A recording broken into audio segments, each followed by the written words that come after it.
ಸಾಕಷ್ಟು ಕುತೂಹಲಕ್ಕೆ ಕಾರಣವಾಗಿದ್ದ ಬೆಳಗಾವಿಯ ಡಿಸಿಸಿ ಬ್ಯಾಂಕ್ ಚುನಾವಣೆಯ ಫಲಿತಾಂಶ ಇದೀಗ ಪ್ರಕಟವಾಗಿದೆ. ಬೆಳಗಾವಿಯಲ್ಲಿ ಡಿಸಿಸಿ ಬ್ಯಾಂಕ್ ಚುನಾವಣೆಯ ಫಲಿತಾಂಶ ಪ್ರಕಟವಾಗಿದೆ. ಅಥಣಿ ಹಾಗೂ ರಾಮದುರ್ಗ ತಾಲೂಕಿನ ಫಲಿತಾಂಶ ಈಗ ಹೊರಬಿದ್ದಿದೆ. ಬೆಳಗಾವಿಯಲ್ಲಿ ಜಾರಕಿಹೊಳಿ ಬ್ರದರ್ಸ್ಗೆ ಮಾಸ್ಟರ್ ಸ್ಟ್ರೋಕ್ ಅನ್ನು ಕೊಟ್ಟಿದ್ದಾರೆ. ಬೆಳಗಾವಿಯಲ್ಲಿ ಜಾರಕಿಹೊಳಿ ಬ್ರದರ್ಸ್ಗೆ ಮಾಸ್ಟರ್ ಸ್ಟ್ರೋಕ್. ಈಗ ಲಕ್ಷ್ಮಣ್ ಸವದಿಗೆ ಭಾರೀ ಅಂತರದಿಂದ ಭರ್ಜರಿ ಗೆಲುವು ಸಿಕ್ಕಿದೆ. ಸವದಿ ವಿರುದ್ಧ ಸೋಲು ಕಂಡಿದ್ದಾರೆ ಮಹೇಶ್ ಕುಮಟಳ್ಳಿ.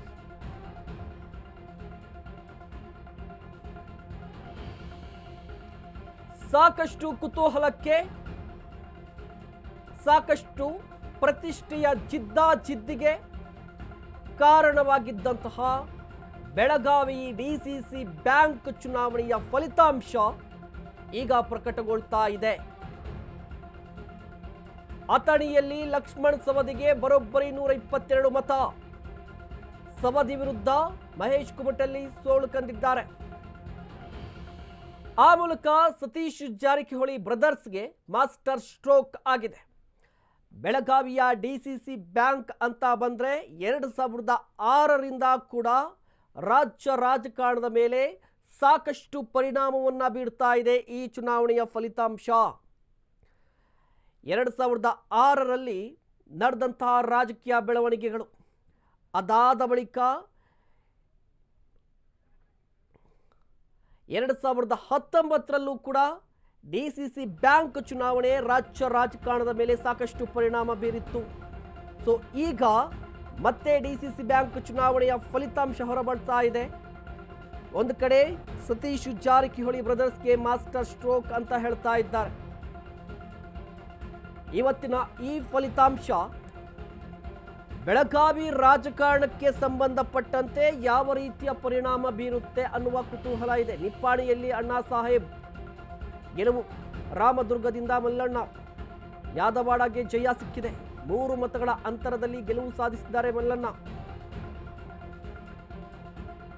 ಮಲ್ಲಣ್ಣ ಪರ 19 ಮತಗಳು, ಶ್ರೀಕಾಂತ್ ಪರ 16 ಮತಗಳು ಸಿಕ್ಕಿದೆ. ಸೊ 3 ಮತಗಳ ಅಂತರದಲ್ಲಿ ಗೆಲುವನ್ನು ಸಾಧಿಸಿರುವಂಥದ್ದು. ಅಣ್ಣಾ ಸಾಹೇಬ್ ಜೊಲ್ಲೆಗೂ ಕೂಡ ಜಯ ಸಿಕ್ಕಿದೆ. ರಾಮದುರ್ಗದಿಂದ ಮಲ್ಲಣ್ಣ 3 ಮತಗಳ ಅಂತರದಲ್ಲಿ ಮಲ್ಲಣ್ಣ ಜಯ ಸಾಧಿಸಿದ್ದಾರೆ. ಅಥಣಿ ಕ್ಷೇತ್ರದಲ್ಲಿ 125 ಮತಗಳಿರ್ತಕ್ಕಂಥದ್ದು. 125 ಕೂಡ ಮತದಾನ ಮುಗಿದಿದೆ. 4 ಗಂಟೆ ನಂತರ ಮತ ಎಣಿಕೆ ಪ್ರಾರಂಭ ಆಗುತ್ತೆ. ಬಹುತೇಕ ನಾನು ಆರಿಸಿ ಬರ್ತಕ್ಕಂಥದ್ದು. ಈ ಬಗ್ಗೆ ಇನ್ನಷ್ಟು ಮಾಹಿತಿಯನ್ನು ಪಡೆಯೋಣ. ದೂರವಾಣಿ ಸಂಪರ್ಕದಲ್ಲಿದ್ದಾರೆ ನಮ್ಮ ಪ್ರತಿನಿಧಿ ಪ್ರಶಾಂತ್. ಸದ್ಯ ಫಲಿತಾಂಶ ಹೊರಬಿದ್ದಿದೆ. ಯಾವ ಕ್ಷೇತ್ರದಿಂದ ಯಾರ್ಯಾರು ಗೆಲುವನ್ನು ಸಾಧಿಸಿದ್ದಾರೆ, ಯಾರಿಗೆ ಹಿನ್ನಡೆಯಾಗಿದೆ, ಯಾರಿಗೆ ಮುನ್ನಡೆಯಾಗಿದೆ, ಕಂಪ್ಲೀಟ್ ಡೀಟೇಲ್ಸ್ ಕೊಡೋದಾದ್ರೆ? ಖಂಡಿತ ಮಹೇಶ್, ಅಂತಂದ್ರೆ ಬೆಳಗಾವಿ ಡಿಸಿಸಿ ಬ್ಯಾಂಕ್ ಚುನಾವಣೆ ಎಂದು ನಡೆದಿತ್ತು. ಮತದಾನ ಪ್ರಕ್ರಿಯೆಯೂ ಸಹ ಇವತ್ತು ಮುಗಿದಿತ್ತು. ಮತ ಎಣಿಕೆಯೂ ಸಹ ಈಗ ಫಲಿತಾಂಶ ಸಹ ಹೊರಬಿದ್ದಿದೆ. ಮಲ್ಲಣ್ಣ ಯಾದವಾಡ ರಾಮದುರ್ಗ ತಾಲೂಕಿನಿಂದ ಸ್ಪರ್ಧೆ ಮಾಡಿದ್ರು. 19 ಓಟ್ಗಳನ್ನ ಇಲ್ಲಿ ಪಡೆದುಕೊಂಡಿರುವಂತದ್ದು. ಶ್ರೀಕಾಂತ್ ಅವನಿಗೆ 16 ಮತಗಳು ಬಂದಿರುವಂತದ್ದು. ಮಲ್ಲಣ್ಣ ಯಾದವಾಡ 3 ಮತಗಳಿಂದ ಭರ್ಜರಿ ಗೆಲುವನ್ನ ಇಲ್ಲಿ ಸಾಧಿಸಿರುವಂತದ್ದು. ಇದ್ರ ಜೊತೆಗೆ ಅಥಣಿ ತಾಲೂಕಿನ ಫಲಿತಾಂಶ ನೋಡೋದಾದ್ರೆ ಒಟ್ಟು 125 ಮತಗಳಿದ್ದವು. ಅದರಲ್ಲಿ 122 ಮತಗಳು ಶಾಸಕ ಲಕ್ಷ್ಮಣ್ ಸವದಿ ಅವರಿಗೆ ಬಂದಿರುವಂತದ್ದು. ಕೇವಲ 3 ಮತಗಳು ಮಾತ್ರ ಮಹೇಶ್ ಕುಮಟಳ್ಳಿಗೆ ಇಲ್ಲಿ ಬಂದಿರುವಂತದ್ದು. ರಾಯಬಾಗ್ ತಾಲೂಕಿನ ಫಲಿತಾಂಶ ನೋಡೋದಾದ್ರೆ ಅಪ್ಪಾಸಾಬ್ ಕುಲ್ಗೋಡೆ ಅವರಿಗೆ 120 ಮತಗಳು ಬಂದಿದ್ದು. ಬಸನಗೌಡ ಅಸಂಗಿ ಅವರು 64 ಮತಗಳನ್ನ ಕೇವಲ ಪಡೆದುಕೊಂಡಿರುವಂತದ್ದು. ಅಪ್ಪಾಸಾಬ್ ಕುಲ್ಗೋಡೆ ಈ ಒಂದು ರಾಯಬಾಗ್ ತಾಲೂಕಿನಿಂದ ಗೆಲುವನ್ನು ಸಹ ಸಾಧಿಸಿರುವಂತದ್ದು. ಈಗ 3 ಕ್ಷೇತ್ರದಿಂದ ಅಧಿಕೃತ ಗೆಲುವು ಸಹ ಅಭ್ಯರ್ಥಿಗಳು ಸಾಧಿಸಿರುವಂತದ್ದು. ನಿಪ್ಪಾಣಿ, ಹುಕ್ಕೇರಿ, ಬಯಲುಹೊಂಗಲ, ಕಿತ್ತೂರು ಮತ ಎಣಿಕೆ ಮುಕ್ತಾಯವಾಗಿದೆ. 4 ತಾಲೂಕಿನ ಕುರಿತು ನ್ಯಾಯಾಲಯದಲ್ಲಿ ಪ್ರಕರಣ ಹಿನ್ನೆಲೆಯಲ್ಲಿ ಅಧಿಕೃತ ಫಲಿತಾಂಶ ಇನ್ನು ಚುನಾವಣಾ ಅಧಿಕಾರಿಗಳು ಪ್ರಕಟಣೆ ಮಾಡಿಲ್ಲ. ನ್ಯಾಯಾಲಯದಲ್ಲಿ ಚುನಾವಣಾ ಫಲಿತಾಂಶ ಘೋಷಣೆ ಮಾಡದಂತೆ ಆದೇಶವನ್ನ ಇಲ್ಲಿ ನೀಡಿತ್ತು. ಅದಕ್ಕಾಗಿ ಇಲ್ಲಿ ಏನಂತಂದ್ರೆ PKPS ಸದಸ್ಯರು ಕೋರ್ಟ್ ಸಹ ಮೊರೆ ಹೋಗಿದ್ರು. ಅದಕ್ಕಾಗಿ ಇಲ್ಲಿ ಚುನಾವಣೆ ಫಲಿತಾಂಶ ಸಹ ಆಗಿಲ್ಲ. ಆದರೂ ಸಹ ನಿಪ್ಪಾಣಿ ತಾಲೂಕಿನ ಅಣ್ಣಾ ಸಾಹೇಬ್ ಜೊಲ್ಲೆ, ಕಿತ್ತೂರು ತಾಲೂಕಿನ ನಾನಾ ಸಾಹೇಬ್ ಪಾಟೀಲ್, ಹುಕ್ಕೇರಿ ತಾಲೂಕಿನ ರಮೇಶ್ ಕತ್ತಿ ಹಾಗೂ ಬೈಲಹೊಂಗಲ್ ತಾಲೂಕಿನ ಮಹಂತೇಶ್ ದೊಡ್ಡಗೌಡ ಅವರ ಬೆಂಬಲಿಗರಿಂದ ಬೆಳಗಾವಿಯಲ್ಲಿ ಇದೀಗ ಗೆಲುವಿನ ಸಂಭ್ರಮಾಚರಣೆ ಸಹ ಇಲ್ಲಿ ಏನು ನಡೀತಾ ಇರುವಂತದ್ದು ಮಹೇಶ್. ಪ್ರಶಾಂತ್, ಮುಖ್ಯವಾಗಿ ಇವತ್ತು ನಡೆದಂಥ ಈ ಚುನಾವಣೆ ಮತದಾನ ರಿಸಲ್ಟ್ ಯಾರ ಕೈ ಮೇಲಾಗಿದೆ? ಸತೀಶ್ ಜಾರಕಿಹೊಳಿ ಅವರ ಕೈ ಮೇಲಾಗಿದೆಯಾ ಅಥವಾ ಜಾರಕಿಹೊಳಿ ಫ್ಯಾಮಿಲಿಯ ಕೈ ಮೇಲಾಗಿದೆಯಾ, ಅಥವಾ ಇಲ್ಲಿ ಲಿಂಗಾಯತ ಸಮುದಾಯದ ನಾಯಕರು ನಿಂತಿದ್ರು ಜಾರಕಿಹೊಳಿ ಕುಟುಂಬದ ವಿರುದ್ಧ, ಅವರ ಕೈ ಮೇಲಾಗಿದೆಯಾ? ಯಾರು ಮೇಲುಗೈಯನ್ನು ಸಾಧಿಸಿದ್ದಾರೆ ಈ ಜಿದ್ದಾಜಿದ್ದಲ್ಲಿ ಪ್ರತಿಷ್ಠೆಯ ಫೈಟಲ್ಲಿ? ಇವತ್ತು ಚುನಾವಣೆ ನಡೆದಂತಹ ಪ್ರಕಾರ ಸಂಬಂಧಪಟ್ಟಂತಂದ್ರೆ ಜಾರಕಿಹೊಳಿ ಬ್ರದರ್ಸ್ ಅವರ ಏನು ಅವ್ರದೊಂದು ಪೆನಲ್ ಇತ್ತು, ಆ ಪೆನಲ್ ನ ಅಭ್ಯರ್ಥಿಗಳಿಗೆ ಇದೆ ಭರ್ಜರಿ ಗೆಲುವು ಸಿಕ್ಕಿರುವಂತದ್ದು. ಕೇವಲ ರಮೇಶ್ ಕತ್ತಿ ಅಂತಂದ್ರೆ ರಮೇಶ್ ಕತ್ತಿ ಹಾಗೂ ಲಕ್ಷ್ಮಣ್ ಸವದಿ ಅವರಿಬ್ಬರು ಮಾತ್ರ ಇಲ್ಲಿ ಅವರ ಒಂದು ಪೆನಲ್ ನಲ್ಲಿ ಬಣ್ಣದ ಅಭ್ಯರ್ಥಿಗಳು ಸಹ ಇಲ್ಲಿ ಗೆಲುವನ್ನು ಸಾಧಿಸಿರುವಂತದ್ದು.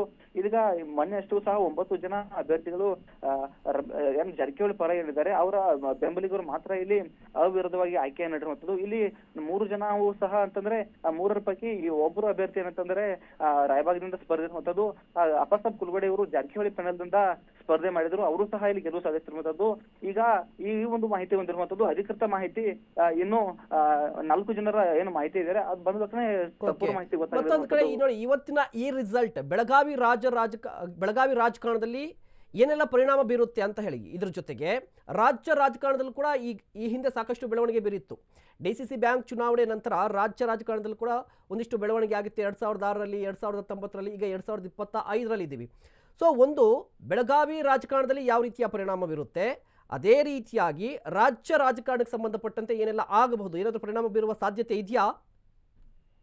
ಮಹೇಶ್, ಏನಂತಂದ್ರೆ ಇದು DCC ಬ್ಯಾಂಕ್ ಚುನಾವಣೆ ಅಂತಂದ್ರೆ ಪಕ್ಷಾತೀತವಾಗಿ ಇಲ್ಲಿ ಚುನಾವಣೆ ನಡೆದಿರುವಂತದ್ದು. ಇಲ್ಲಿ ಯಾವುದೇ ರೀತಿಯಾಗಿ ರಾಜಕೀಯ ಪಕ್ಷಗಳನ್ನ ಕೊಡಿಲ್ಲ. ಯಾಕಂದ್ರೆ ಸಹಕಾರ ಕ್ಷೇತ್ರದಲ್ಲಿ ರಾಜಕೀಯ ಪಕ್ಷಗಳು ಬರಬಾರದು ಎಂಬ ನಿಟ್ಟಿನಲ್ಲಿ ಎಲ್ಲರೂ ಸಹ ಅಂದ್ರೆ ಜಾರಕಿಹೊಳಿ ಆಗಿರ್ಬೋದು, ಲಕ್ಷ್ಮಣ್ ಸವದಿ ಆಗಿರ್ಬೋದು, ರಮೇಶ್ ಕತ್ತಿ ಅವರಾಗುದು ಮತ್ತು ಅನಸಾಬ್ ಜೋಲಿ ಅವರು ಬೇರೆ ಬೇರೆ ಪಕ್ಷದಿಂದ ಇದ್ರು ಸಹ ಇಲ್ಲಿ ಒಗ್ಗಟ್ಟಿನ ಅಂದ್ರೆ ಪೆನಲ್ಗಳೇ ಮಾತ್ರ ಇಲ್ಲಿ ಸೀಮಿತ ಆಗಿರುವಂತದ್ದು. ಈ ಒಂದು ಸಂಬಂಧಪಟ್ಟಂತೆ ಏನಂತಂದ್ರೆ ಯಾವುದೇ ರೀತಿಯಾಗಿ ಇಲ್ಲಿ ರಾಜಕೀಯ ಮೇಲೆ ಪರಿಣಾಮ ಬೀರುವುದಿಲ್ಲ. ಆದ್ರೆ ಬೆಳಗಾವಿ DCC ಬ್ಯಾಂಕ್ ನಲ್ಲಿ ಏನು ಹಿಡಿತವನ್ನು ಸಾಧಿಸಲು ಪ್ರಯತ್ನ ಮಾಡಿದ್ರು ಜಾರಕಿಹೊಳಿ ಬ್ರದರ್ಸ್, ಅವರಿಗೆ ಸಂಪೂರ್ಣವಾಗಿ ಎಲ್ಲವೂ ಇಲ್ಲಿ ಯಶಸ್ವಿದತ್ತ ಇದಕ್ಕೆ ಸಾಗಿದ್ದಾರೆ ಅಂತ ಹೇಳ್ಬೋದು. ಇದು ಬೆಳಗಾವಿ DCC ಬ್ಯಾಂಕ್ ಚುನಾವಣೆ ಅಂತಂದ್ರೆ ಸಾಕಷ್ಟು ರೀತಿ ಪೈಪೋಟಿಗೂ ಸಹ ಕಾರಣ ಆಗಿತ್ತು. ಕಳೆದ 1.5 ತಿಂಗಳಿನಿಂದ ಜಿದ್ದಾಜಿದ್ದಿಗೆ ಬಿದ್ದಿತ್ತು. ರಮೇಶ್ ಕತ್ತಿಯನ್ನ ಹೇಗಾದ್ರೂ ಮಾಡಿ ಸೋಲಿಸಬೇಕಂತೇಳಿ ಜಾರಕಿಹೊಳಿ ಬ್ರದರ್ಸ್ಗಳು ಮತ್ತು ಅನಸಾಬ್ ಜೋಲಿ ಅವರು ಒಂದಾಗಿದ್ರು. ಆದ್ರೆ ಅವರಿಗೆ ಮೆಟ್ಟು ನಿಂತ, ಯಾಕಂದ್ರೆ ರಮೇಶ್ ಕತ್ತಿಗೆ ಸಾಕಷ್ಟು ರೀತಿ ಮತಗಳು ಬಂದಿದ್ದಕ್ಕೆ ಕಾರಣ ಅಧಿಕೃತವಾಗಿ ಫಲಿತಾಂಶ ಹೊರ ಬರದಿದ್ರು ಸಹ ಇಲ್ಲಿ ಅವರ ಅಭಿಮಾನಿಗಳು ಸಹ ಇಲ್ಲಿ ಗೆಲುವಿನ ಸಂಭ್ರಮಾಚರಣೆ ಮಾಡಿರುವಂತದ್ದು. ಈ ಮೇಲ್ನೋಟಕ್ಕೆ ರಮೇಶ್ ಕತ್ತಿ ಬಹುತೇಕ ಗೆಲುವು ಫಿಕ್ಸ್ ಅಂತಾನೆ ಹೇಳ್ಬೋದು ಇಲ್ಲಿ ಮಹೇಶ್. ಓಕೆ, ಧನ್ಯವಾದ ಪ್ರಶಾಂತ್ ತಮ್ಮೆಲ್ಲ ಡೀಟೇಲ್ಸ್ಗಾಗಿ.